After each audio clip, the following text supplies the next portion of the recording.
Oikeeta peliä. Vähän keittää vai? Niin oli tarkoituskin ottaa ne netteet pihalle sieltä. Ei, on kyllä kuminkärryä muuten. Ei vittu tuo haisee ihan susta. Ai jaa.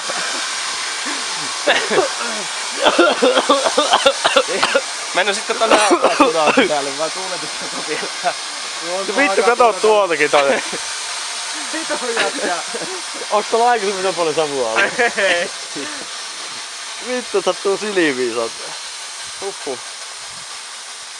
Joo, se on se, kato pakkasroppu paskana tuosta lohko eestä. Ja sieltä puoltaa pihalle. Joo, aikaan tänään.